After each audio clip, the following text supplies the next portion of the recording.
पीले दांत वाली बहू। रंजना कभी ब्रश नहीं करती थी। उसे कितनी बार उसके माँ बाप ने डांटा, लेकिन उसका कोई असर उस पर होता ही नहीं था, जिस कारण से उसके दांत पीले पीले हो जाते हैं। शादी के बाद।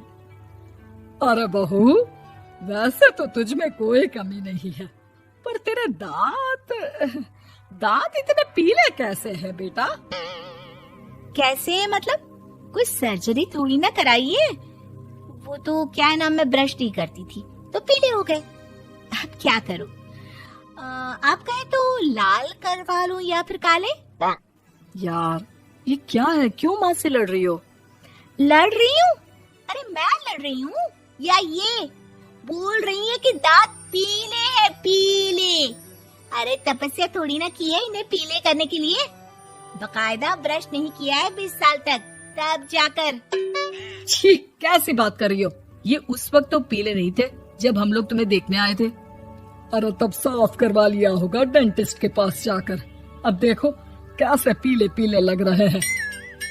रंजना सास की तरफ गुस्से से देखती है। फिर शुरू हो गई पीले पीले पीले। अरे पीले तो तब भी थे जब मेरे हाथ का रसगुल्ला उड़ा उड़ा कर खा रही थी और बोल रही थी, लड़की नहीं गुणों का खजाना दे रहे भाई साहब आप। खैर, अब वो लोग करते भी तो क्या करते, पीले दांत वाली बहू पल्ले पड़ी थी तो झेलना तो था ही। एक दिन कीर्तन में रंजना गाना गा रही थी। अरे कमला बहन, माँ का द्वार है, यहाँ तो सब शुद्ध होकर आते हैं, फिर अपनी बहू को ब्रश भी नहीं करवाती तुम। दूर से पीले पीले दांत भक्ति में बाधा उत्पन्न कर रहे हैं।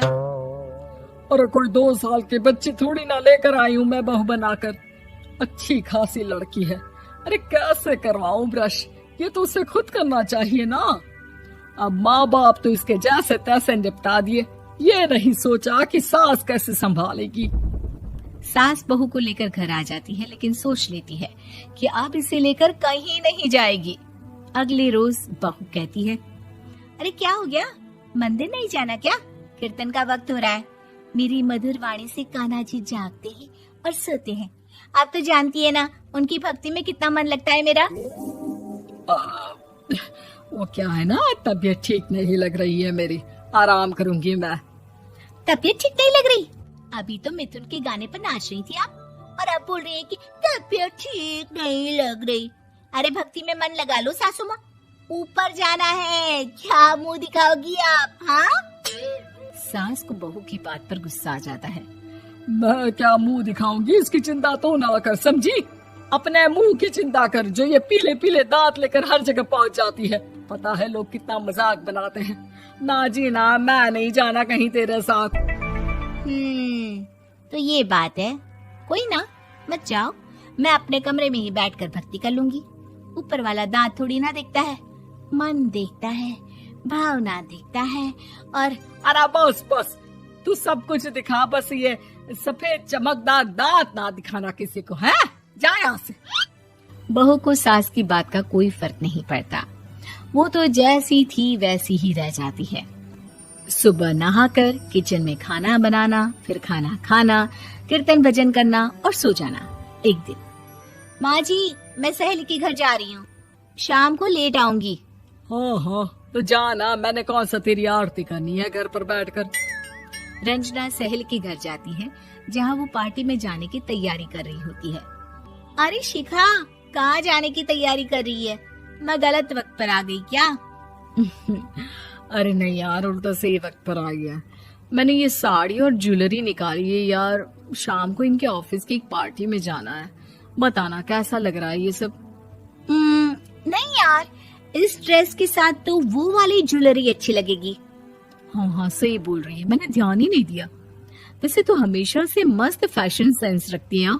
तो बड़ा जाती होगी ना पति के साथ पार्टी में। रंजना कुछ नहीं बोलती, बस सोचती है कि यार काश ये बात सही हो जाती, पर मैं क्यों नहीं जाती पार्टी में? क्या इन लोगों की कोई पार्टी होती नहीं होगी? रंजना घर आती है और रात में पति से सवाल करती है, एक बात बताइए, आप मुझे किसी पार्टी में क्यों नहीं ले जाते? क्या आपके यहाँ ऑफिस में पार्टी नहीं होती? पति बेचारा क्या कहता कि दांत पीले हैं तुम्हारे इसलिए। अरे कोई पार्टी होती नहीं हम लोगों के ऑफिस में, तो कहाँ से लेकर जाऊं? और मार्केट, मॉल, कहीं वीकेंड घूमना, कहीं तो। अरे यार सारे हफ्ते में एक छुट्टी मिलती है, तो सोचता हूँ कि आराम ही कर लूं। क्यों? रंजना मन मार के रह जाती है। पहले कभी सास के साथ मंदिर जाया करती थी, लेकिन वो भी सास ने ले जाना बंद कर दिया।